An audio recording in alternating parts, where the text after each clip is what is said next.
Thank you and welcome to the show this morning.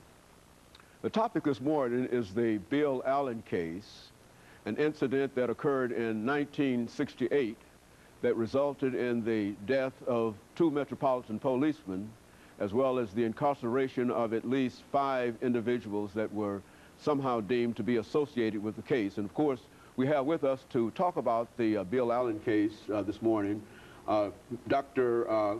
Kimbrough, who is a longtime member of the National Association for the Advancement of Colored People, Dr. Charles Kimbrough. And of course, with Dr. Kimbrough is Mr. Bobby Hill. And of course, Bobby Hill retired as a major in the Metropolitan Police Department, and at the time of the incident, Mr. Hill was a lieutenant in the Metropolitan Police Department. And of course, let me welcome you, Dr. Kimbrough, as well as you, Major Hill, to the show this morning. Thank you. Now, Dr. Kimbrough, what we'd like to do this morning is to, during this first segment, is to find out some information relative to the facts of this particular case. And why don't you start us off, and of course, Major Hill will join us later on, by giving us what you consider to be some significant facts of this incident that happened in 1968. Well, we are privileged to be here with you, Dr. Haney, and any kind of information source that will get to those in power, and in this case, the power to be is the governor, is helpful. Now, it is 1968, January the 16th, 5 young black men on their way to Cincinnati was going to drop Bill Allen off at his home with a gun, 2 guns, in fact, for his father, who lived in the suburbs of the Hermitage area, Old Hickory. And they apparently were joyful. And I'm saying this as a fact because we have before us, for everybody to read and see, On the Run by Al Browning. And he associated himself and used as research information from members who didn't, who cooperated from the police department, people who were very knowledgeable about this case. And no one has refuted anything he said in 2 books, On the Run and Enough is Enough, about this case. So these young men on their way to Cincinnati, friends, had either in college or been in college. This Bill was a junior, I believe, at Tennessee State, majored in chemistry, looking for his professional career, be that in medicine, I believe.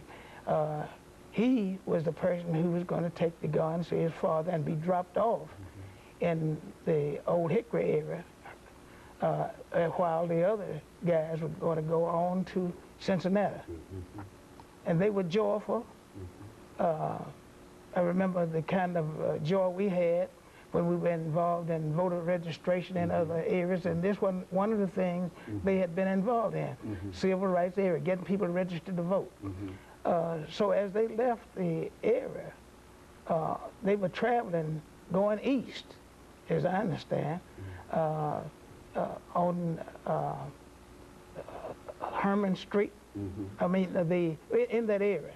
They were traveling east, going east Nashville, making the road that way. And they were in a white car. Now get this, if you please.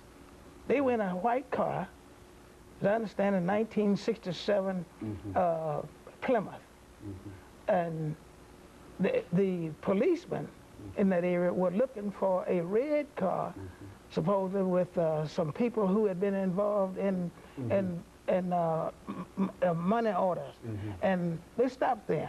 Very good. And of course, Major Hill, since you were at that time, and of course we're getting ready soon for our first commercial break, but when we come back, Major Hill, we want you to pick up where Dr. Kimbrough has left off by talking about how the Metropolitan Police, since you were a lieutenant at that time, became involved with this particular case at this particular point.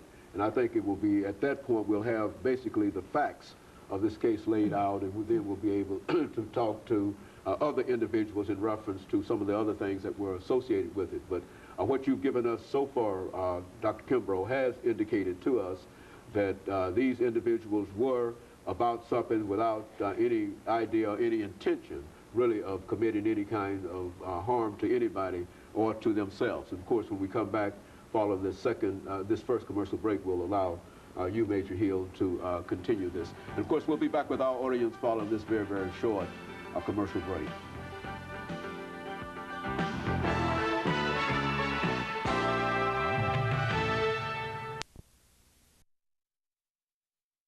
A lieutenant, of course.